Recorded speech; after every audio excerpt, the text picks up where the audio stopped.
Assalamualaikum warahmatullahi wabarakatuh. Selamat pagi, salam sejahtera untuk kita semua.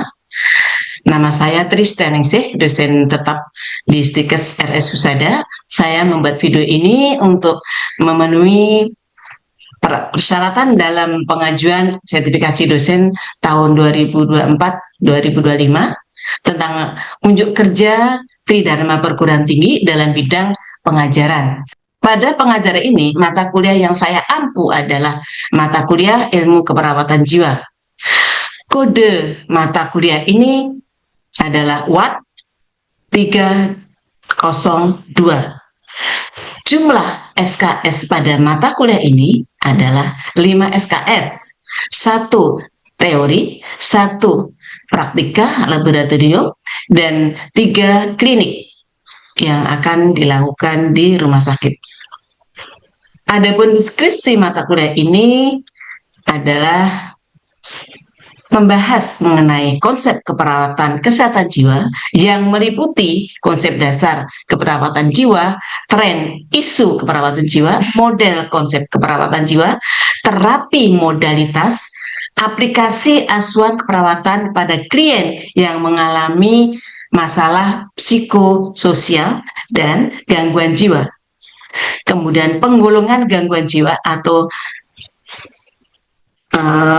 PPDGJ yang pada saat ini kita menggunakan PPDGJ 5, terapi aktivitas kelompok, evaluasi asuhan keperawatan pada klien yang mengalami gangguan jiwa. Proses pembelajaran pengajaran ini adalah melalui kegiatan ceramah, diskusi, role play, bedside teaching, dan aplikasi di klinik yang dirancang dengan pendekatan proses keperawatan. Topik-topik mata kuliah ini adalah mata kuliah ini akan dilakukan selama 14 kali 14 kali pertemuan dalam topik. 1. Menjelaskan tentang perspektif keperawatan jiwa. 2. Menjelaskan tentang tren dan isu keperawatan jiwa. Pertemuan ketiga dan keempat menguasai konsep perawatan sebagai landasan dalam memberikan asuhan perawatan secara holistik dan komprehensif. Pertemuan kelima menjelaskan tentang model konsep keperawatan jiwa. Pertemuan ke-6 dan ke-7 menjelaskan tentang terapi modalitas dalam memberikan asuhan perawat jiwa psikososial maupun ODGJ, yaitu perawatan jiwa yang jiwa berat. Pertemuan ke-8 dan ke-9 mendemonstrasikan asuhan perawatan jiwa psikososial. Pertemuan ke-10 dan 11 mendemonstrasikan asuhan perawatan kesehatan jiwa, yaitu pasien dengan ODGJ atau dengan jiwa berat. Pertemuan ke-11 dan 12 adalah praktek laboratorium yang akan membahas pada praktek laboratorium penerapan asuhan keperawatan jiwa psikososial. Jadi yang minggu pertama adalah psikososial. Pertemuan ke-13 dan ke-14 praktik laboratorium penerapan asuhan perawatan jiwa ODGJ. Sistem perkuliahan pada perkuliahan ini adalah kita sistem pembelajaran harus tatap muka, jadi tatap muka di kelas. Kemudian metode pembelajaran kita tatap muka, kita ceramah, tanya jawab, dan demonstrasi. Model dalam mata kuliah ini adalah Teaching Learning Center. Metode atau media yang digunakan pada mata kuliah ini adalah ada proyektor, ada PowerPoint, ada laptop, dan kita juga menggunakan teman kita nanti akan berperan sebagai perawat, ada berperan sebagai pasien pada saat kita praktek di laboratorium. Nanti kalau di klinik berarti sudah ketemu dengan pasien langsung.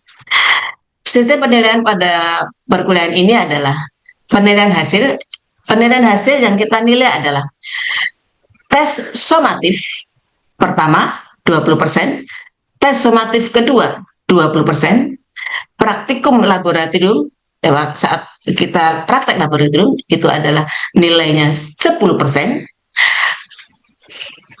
Praktikum di klinik ya kita dengan membahas tentang pasien, kemudian asuhan keperawatan, kemudian laporan dan sebagainya itu 30%.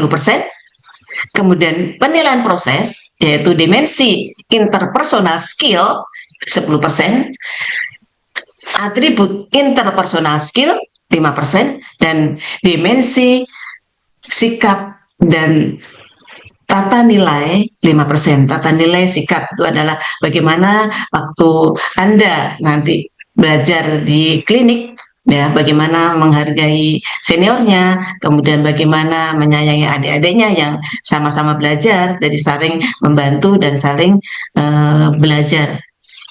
Itu RPS yang akan kita kerjakan pada semester ini. Jadi nanti yang pengajaran semester ini adalah Ibu Tristanese dengan Ibu Dian Fitria. Nah, kalau ada pertanyaan silakan. Terima kasih. Sampai nanti kita langsung ke pertemuan pertama. Terima kasih. Assalamualaikum warahmatullahi wabarakatuh. Waalaikumsalam warahmatullahi wabarakatuh. Masih ingat dengan Ibu? Masih. Kira ada lupa. Oke. Ya. Pada semester ini kita akan belajar tentang keperawatan jiwa.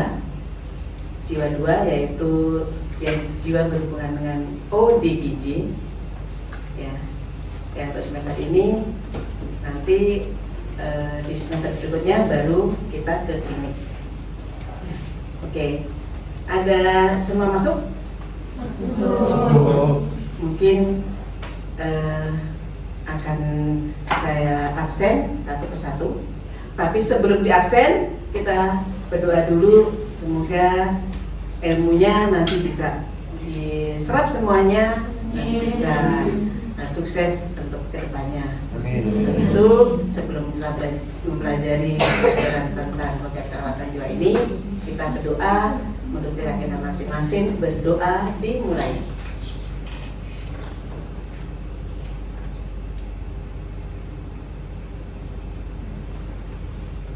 Amin. Saya absen dulu dari kanan, sebutkan namanya sesuai dengan namanya di sini. Perkenalkan, nama saya Andea Yusti. Ya.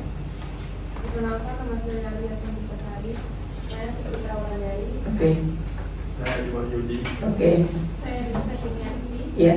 Saya Najwa Ardelia. Ya. Saya Kana Suzeta. Oke. Saya Ibu. Sebelum saya mulai pembelajaran, kita akan menanyakan pelajaran yang lalu yang berkaitan dengan jiwa. Jiwa, apa itu jiwa? Semua orang punya jiwa ya? Ya, apa itu jiwa? Bagaimana kalau orang tidak punya jiwa?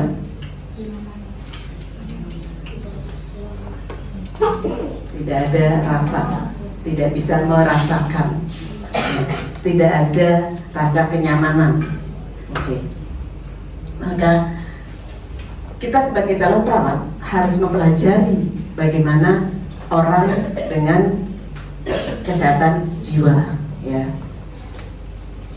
Kalau kita dengarkan lagu Indonesia Raya, apa ya Pak? Kalau berkaitan dengan jiwa Indonesia Raya apa?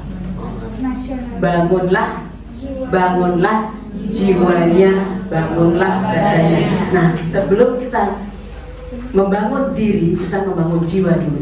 Jiwanya kita bangun dulu supaya hidup menjadi nyaman.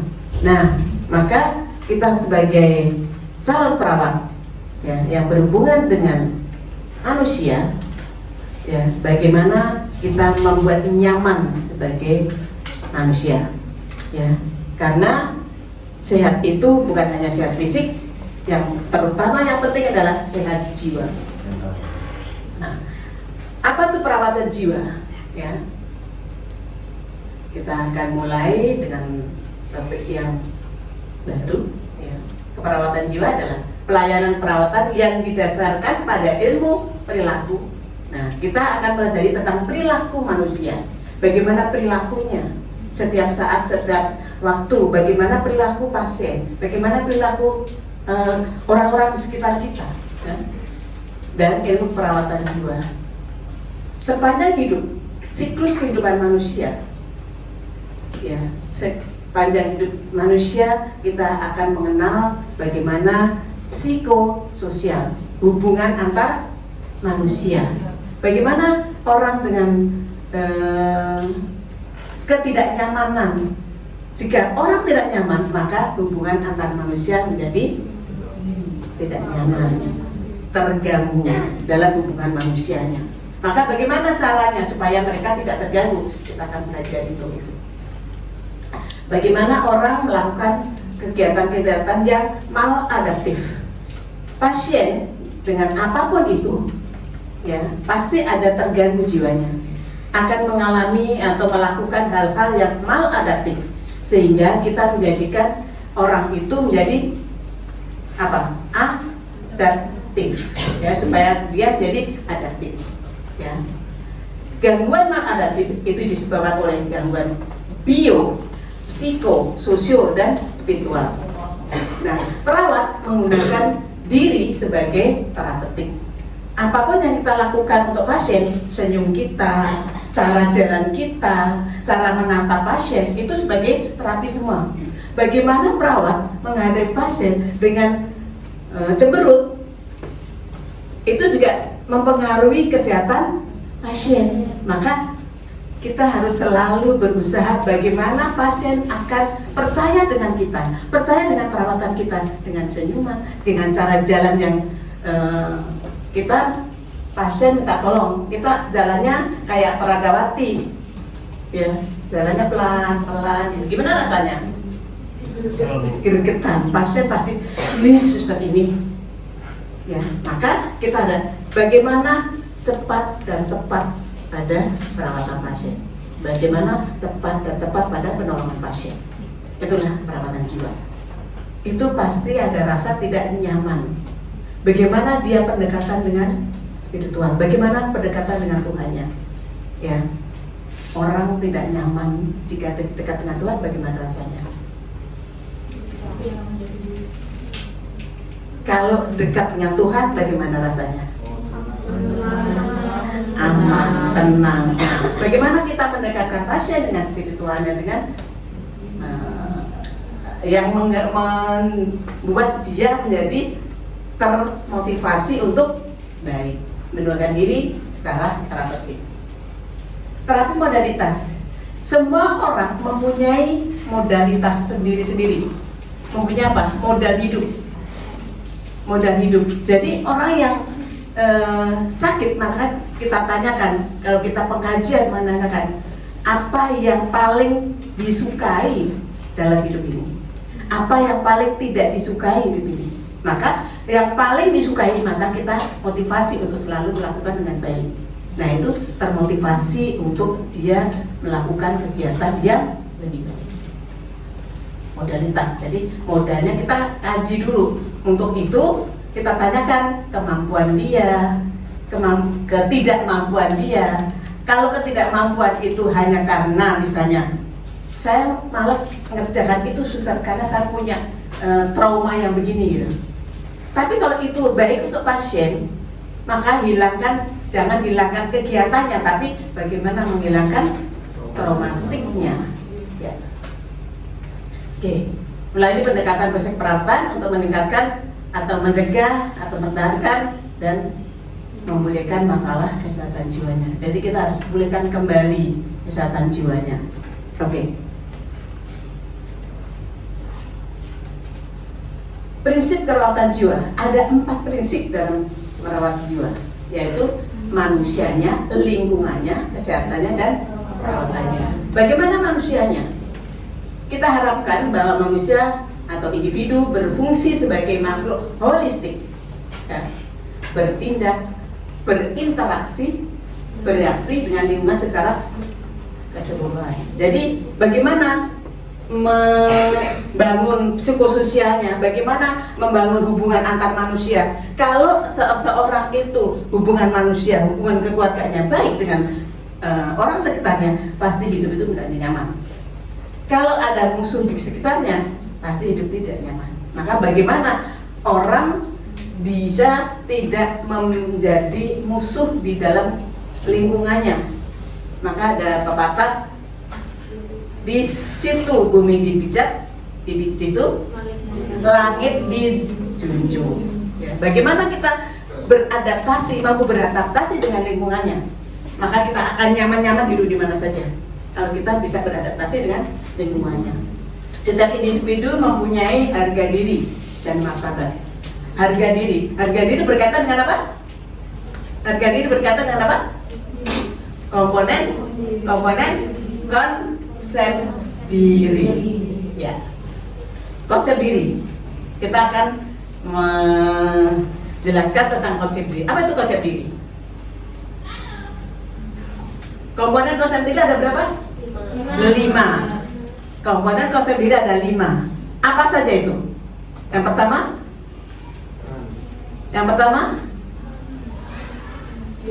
body image.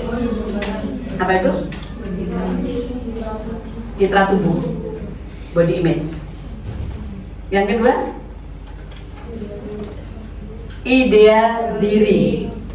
Ideal diri. Yang ketiga,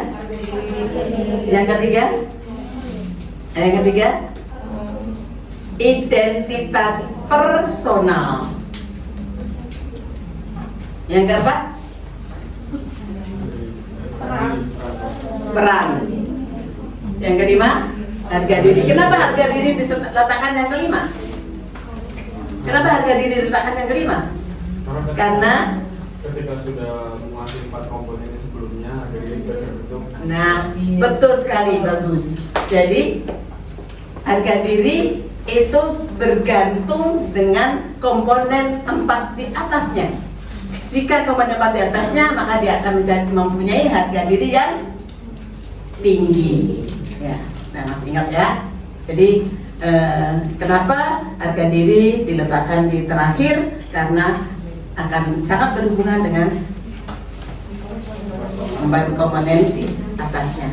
Oke, tujuan individu adalah untuk tumbuh kembang, untuk sehat, untuk mandiri dan tercapai aktualisasi diri. Aktualisasi diri.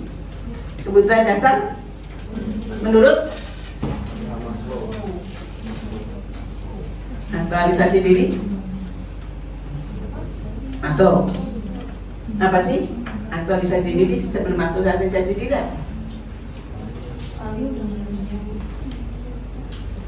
Paling rendahnya Paling rendahnya apa?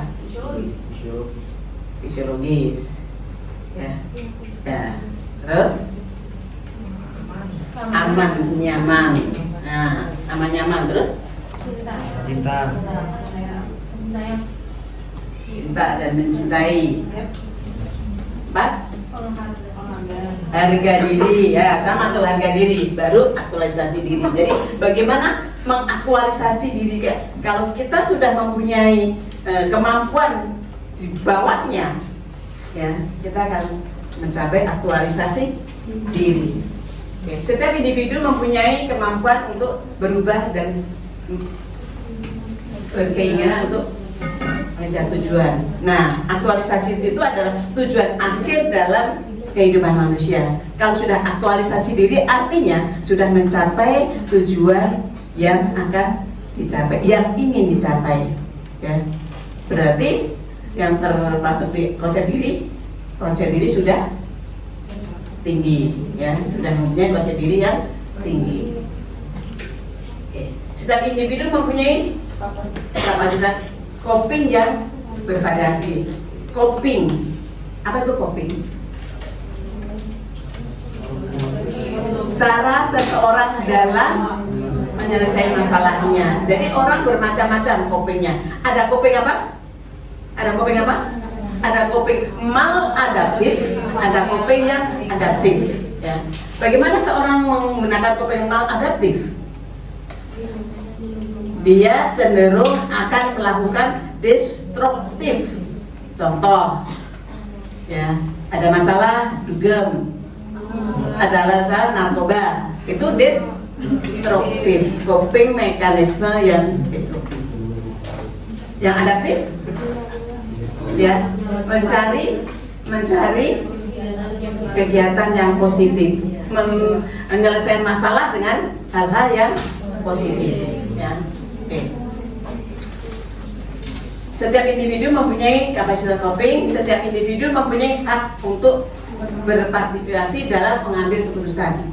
Orang kalau diabaikan, ada dia nggak apa-apa, nggak ada dia nggak apa-apa. Bagaimana, sakit kan? Sakit. Ya, dimanapun kita berada, kalau kita merasa tidak dibutuhkan orang, gimana rasanya?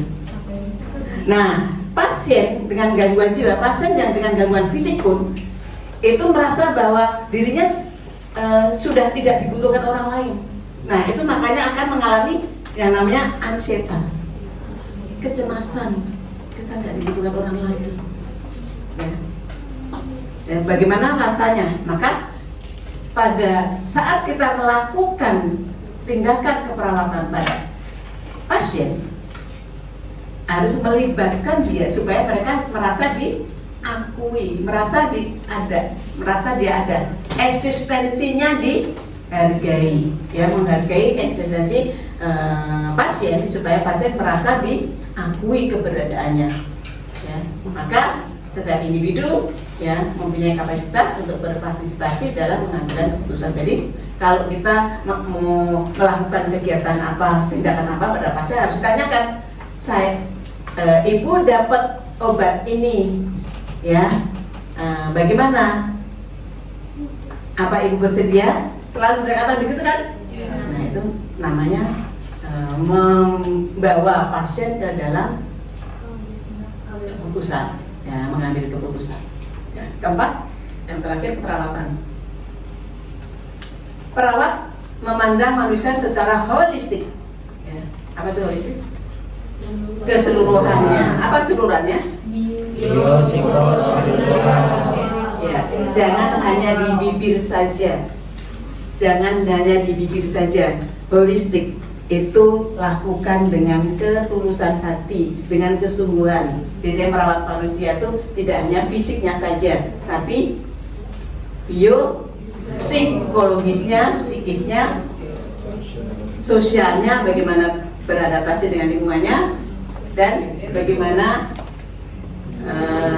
tumbuh, ya, dengan Tuhannya, dengan diri sendiri secara terapeutik. Jadi perawat itu menggunakan dirinya sendiri sebagai terapeutik, baik itu cara jalan, cara berpakaian, cara berbicara, cara senyum, ya, cara memandang, itu semua menjadi terapi bagi pasien, ya. Perawat memberikan stimulus yang konstruktif dan membantu klien berespon secara konstruktif pula, ya. Metode keperawatannya menggunakan diri secara terapeutik, ya. Interaksi interpersonal yang menyadari diri sendiri, ya, lingkungan, ya, interaksinya dengan lingkungannya, klien sadar akan diri dan situasinya. Pasien, bagaimana kita menyadarkan bahwa saat ini kadang-kadang pasien itu merasa, saya ini sudah tidak berguna lagi, sudah menyusahkan orang aja, menyusahkan siapa saja. Nah, bagaimana dia tahu bahwa pada saat ini sedang minta bantuan, bahwa nanti setelah sembuh dia juga akan berpartisipasi dengan lingkungannya, dengan lainnya. Jadi pada saat dia down, pada saat dia jatuh, maka bagaimana kita mengangkat dia supaya dia tidak menjadi jatuh. Bagaimana dia kita memperbaiki psikisnya, kita mempelajari psikologisnya, ya, mempelajari pasien. Jadi kita sebenarnya ketemu dengan pasien itu belajar buat kita. Kita mempelajari sifat-sifat manusia, kita mempelajari fungsi-fungsi manusia, sehingga pada saat kita merawat pasien itu menjadi pengalaman buat kita bahwa ternyata ada orang begini ya, ternyata orang begini ya. Nah, bagaimana kita membuat orang itu menjadi nyaman, menjadi enak? Ya, lebih akurat untuk mengidentifikasi kebutuhan dan kebutuhan manusia dan masalah-masalahnya serta cara mengatasinya secara sehat atau kontrol. Ya, apa perawat kesehatan jiwa? Ya. Peran perawat kesehatan jiwa adalah bertanggung jawab dalam memberikan pelayanan perawatan jiwa kepada individu, kepada keluarga, kepada kelompok dan masyarakat. Kita akan merawat pasien dengan gangguan jiwa. Tidak hanya pasiennya saja yang kita rawat, harus kita rawat dengan keluarganya. Karena apa? Karena pada saat dirawat ketemu dengan kita. Pada saat di rumah ketemu dengan siapa? Keluarga dan masyarakat. Maka masyarakatnya juga harus dikasih tahu bahwa pasien ini sedang mengalami gangguan. Gangguannya gangguan jiwa, bukan fisik. Ya. Bagaimana ciri-cirinya? Itu diajarkan pada keluarga. Jadi kalau kita mengajarkan tentang cara mengatasi halusinasi, nah keluarganya juga diajarkan supaya nanti kalau di rumah dia mengalami hal yang sama, itu bisa merawat. Jadi kita ajarkan juga pada keluarganya, persis seperti kita ajarkan kepada pasiennya. Jadi makanya di dalam perawat jiwa ada perawatan pasien maupun perawatan keluarga. Jadi keluarga. Nah pada saat kita di masyarakat, kita harus juga mengajarkan atau memberitahukan atau mendidik keluarga, masyarakat supaya dia tahu bahwa orang gangguan jiwa ini loh ciri-cirinya. Bagaimana dia tidak stigma, ya, memberi stigma pada pasien gangguan jiwa. Karena apa? Gangguan jiwa itu yang paling berat adalah stigma masyarakat. Jadi stigma masyarakat itu hilangkan supaya bahwa penyakit jiwa itu sama dengan penyakit ya DM, hipertensi, sama. Karena dia yang sakit jiwanya. Kalau dia minum obat dengan teratur dengan baik, dia juga akan teratur, dia juga akan baik, ya, akan terkontrol. Ya. Dan ketiga, dari keluarga juga harus bagaimana pasien tidak. Jika menggunakan konsep psikologi, ya, tentang perilaku manusia dalam merawat pasien gangguan jiwa, yang terpenting adalah bagian psikologinya, perkembangan kepribadiannya. Kita ingat kepribadian. Kepribadian manusia ada apa? Ada ekstrovert, ada introvert, ada apa lagi? Ambivert, apa lagi? Dari mana yang introvert? Pasien cenderung untuk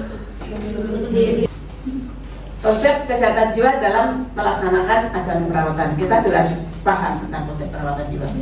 Melaksanakan asuhan perawatan secara komprehensif melalui pendekatan proses perawatan jiwa. Jadi kalau perawatan jiwa kita sebelum ketemu dengan pasien kita harus mempunyai apa dulu? Harus membuat apa dulu? LP semua. SP dulu, strategi pelaksanaan. Supaya apa sih tujuannya strategi pelaksanaan? Dia ngomongnya tertata, tidak salah ngomong. Maka belajar dulu ngomongnya seperti apa sih besok. Kita harus membuat skenario dulu supaya kita tidak salah ngomong. Karena pasien, kalau pasien dengan gangguan jiwa beda dengan pasien yang tidak gangguan jiwa. Pasien dengan gangguan jiwa itu sangat-sangat sensitif. Ya, kalau salah itu terekam terus. Ya. Kita tuh sadar kita harus tapi memungkinkan nggak kalau kita tuh nggak tahu masalah kita, jadi kayak kita tuh butuh peran orang lain gitu buat menggali masalah-masalah. Ya, kalau dia sadar bisa mencari orang yang pakarnya atau orang yang dipercayai. Makanya di pengajian jiwa kan ada siapa orang terdekat. Maka orang terdekat itulah yang biasanya tahu tentang diri kita, lebih tahu dia daripada kita sendiri. Itulah biasanya. Oke? Udah, kalau tidak ada pertanyaan, kita cukupkan sekian. Assalamualaikum warahmatullahi wabarakatuh. Waalaikumsalam warahmatullahi wabarakatuh. Terima kasih.